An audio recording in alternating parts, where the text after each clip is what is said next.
누가복음 13장 1절에서 9절 말씀입니다.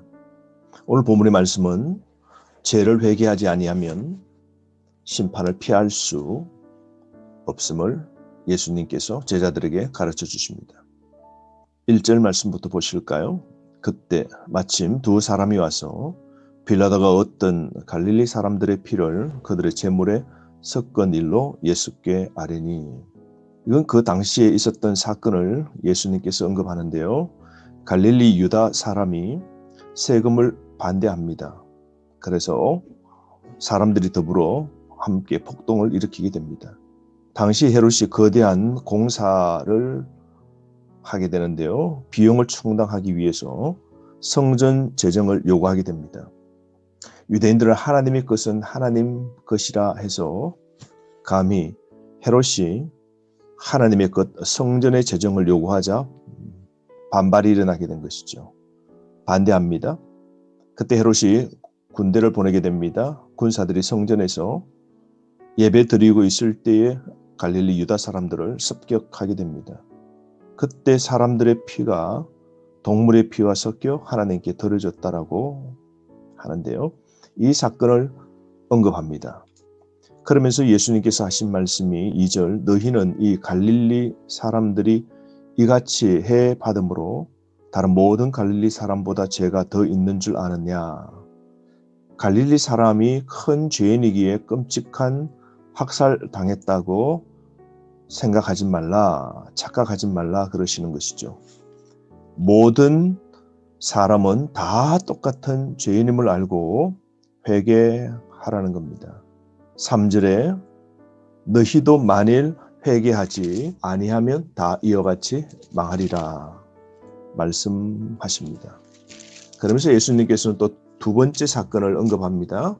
4절 실로암에서 망대가 무너져 치어 죽은 18사람이 예루살렘에 거한 다른 모든 사람보다 죄가 더 있는 줄 아느냐.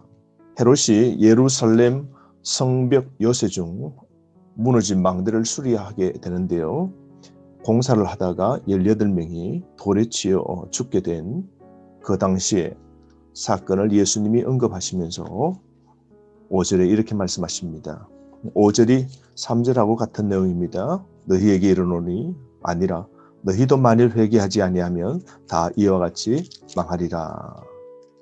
18명이 죄가 특별히 더 많아서 죽은 것이 아니라고 말씀하시면서 너희들이 교만하지 말고 너희들도 하나님 앞에 죄인이고 회개하는 삶이 필요하다고 말씀하십니다.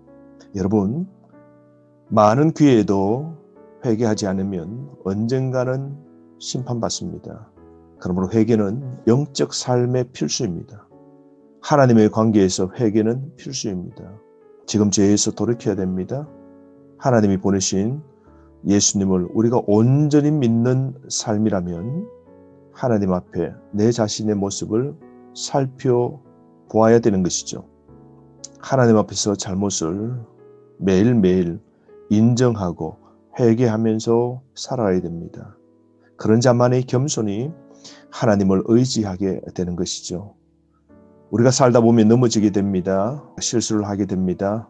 그럴 때마다 즉시 회개하고 하나님 은혜를 기억하며 다시 일어서서 믿음의 신앙의 길 걸어가야 됩니다. 꼭 기억합시다. 용서해 주시는 하나님의 자비에 늘 감사하며 날마다 새롭게 회개를 통하여 새롭게 살아가길 바랍니다. 6절 말씀에는 이어서 예수님께서 비유를 말씀하시는데요.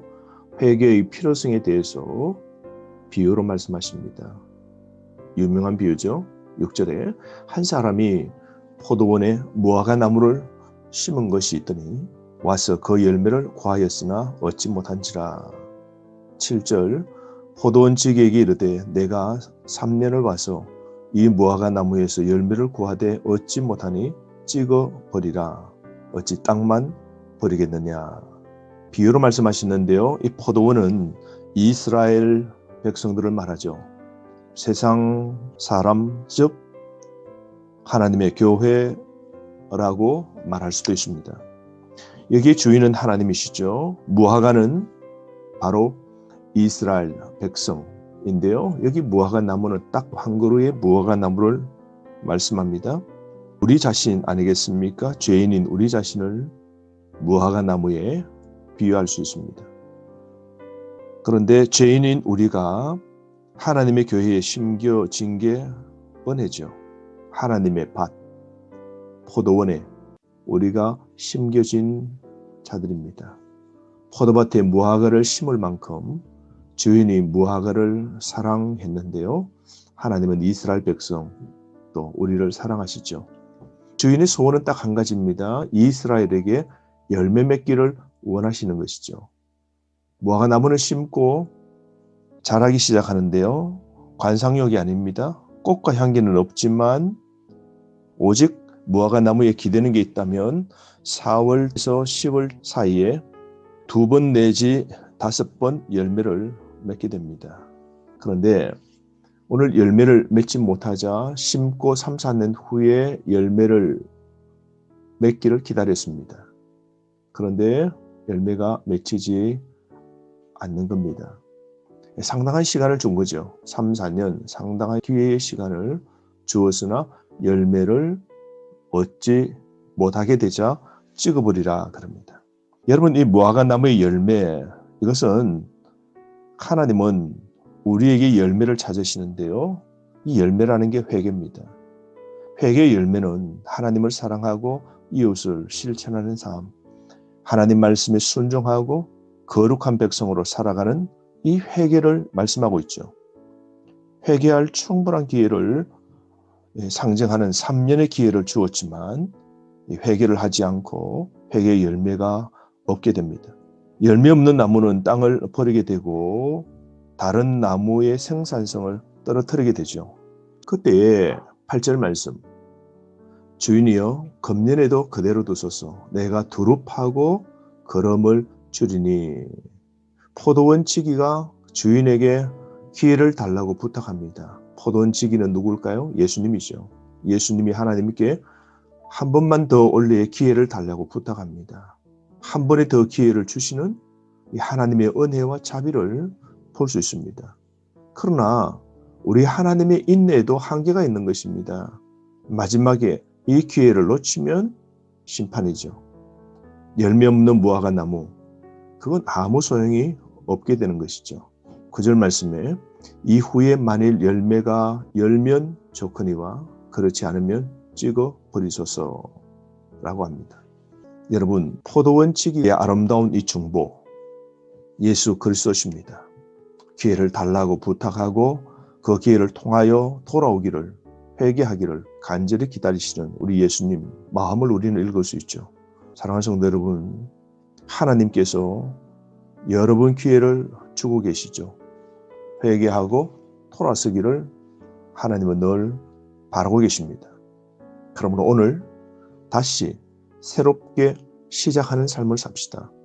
회개합시다. 잎만 무성한 나무처럼 되지 맙시다. 열매 있는 나무가 되어야 됩니다. 오늘 하나님께서 우리에게 한 가지를 바라십니다.